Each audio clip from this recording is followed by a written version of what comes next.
میرے نبی پاک نے فرمایا 3 کام کرو تمہیں فائدہ ہوگا۔ حضرت عبدالرحمن ابن عوف فرماتے ہیں میں نے اس کا تجربہ کیا اس حدیث کا، اور آپ فرمایا کرتے تھے مجھے اللہ کی عزت کی قسم جو میرے نبی نے کہا حق اور سچی کہا ہے، حق اور سچ کا ہے۔ حضور سید عالم صلی اللہ علیہ وسلم نے فرمایا صدقہ دینے سے مال کم نہیں ہوتا، صدقہ دینے سے مال جی کیا کرنے سے، یہ وعدہ ہے نبی پاک کا، صدقہ دینے سے پیسے، اچھا بتائے نا جی مجھے 1000 میں سے 500 دے دیا تو باقی کتنے رہ گئے؟ تو حضور فرما رہے ہیں کم نہیں ہوتے، 1000 دے دیا تو باقی کتنا بچا؟ نہیں بھائی، میرے محبوب فرماتے ہیں تو اللہ کے رستے میں 1 دے وہ تجھے 700 گنا کر کے واپس عطا فرمائے گا۔ نبی پاک نے فرمایا صدقہ دینے سے مال کم نہیں ہوتا، اور فرمایا معذرت کرنے سے عزت میں کمی نہیں آتی، معذرت کرنے سے عزت میں کمی، اللہ اکبر، معذرت کرنے سے عزت میں کمی،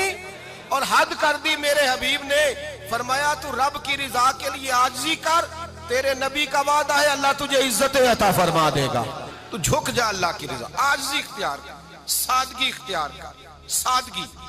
عاجزی کر، تجھے اللہ 2 باتیں اس میں ارشاد، ایک معذرت کر غلطی ہو جائے، اور دوسرا پہلے عاجزی کی بات سنیں۔ حضرت عمر بن عبدالعزیز بادشاہ تھے، سوئے ہوئے تھے، غلام بھی پاس آرام کر رہا تھا، مہمان بھی آئے تھے، غلام کی ڈیوٹی تھی ہر وقت حضرت کے پاس رہنا، اب سوئے ہوئے ہیں، دیر ہو گئی، غلام بیچارہ تھوڑا تھوڑا اونگ آتے آتے سو گیا، حضرت چراغ روشن تھا کچھ لکھ رہے تھے، مہمان بیٹھا تھا، خادم سو گیا، اب چراغ نہ آہستہ آہستہ گل ہو گیا، بجھ گیا، حضرت اٹھے، بوڑھے آدمی تھے، چراغ صحیح کرنے، مہمان کہنے لگے حضور میں نہ کر دوں، میں نہ کر دوں، کہنے لگے نہیں تم مہمان ہو، مہمان سے خدمت نہیں لی جاتی، تو اس نے کہا غلام کو جگائیے، فرمانے لگے ابھی تو بیچارہ سویا ہے اور نیند سے بیدار کر دوں، خود گئے، اس میں تیل دوبارہ ڈالا، بتی ٹھیک کی، جلائی، واپس آ گئے، وہ مہمان اب بادشاہ کا مہمان بھی تو کوئی بادشاہ ہی ہوگا نا،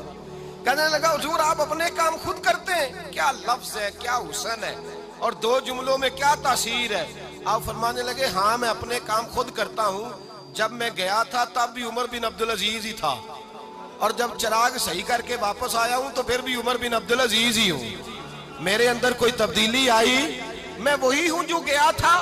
حضرت سیدنا فاروق اعظم رضی اللہ تعالیٰ عنہ فرماتے میں بیٹھا تھا، اور ابھی 3 دن ہوئے تھے نبی پاک صلی اللہ علیہ وسلم کے وصال ظاہری کو، میں بیٹھا ہوا تھا، 2-3 بچیاں آ گئی، اور حضرت ابوبکر صدیق رضی اللہ تعالیٰ عنہ کے سامنے آ کے بیٹھ کے رونے لگی، جناب صدیق اکبر رضی اللہ تعالیٰ عنہ کا بچیوں روتی کیوں ہو؟ تو کہنے لگے آپ خلیفہ بن گئے ہیں، جب سے ہمارے ابا کا انتقال ہوا تھا ہمارا ذریعہ معاش یہ تھا کہ ہم نے بکریاں رکھی ہوئی تھی، آپ روز آتے تھے بکریوں کا دودھ دھوتے تھے، ہم پی بھی لیتی تھی، بیچ کے گزارا بھی کر لیتی، اب آپ تو خلیفہ بن گئے، کون آیا کرے گا؟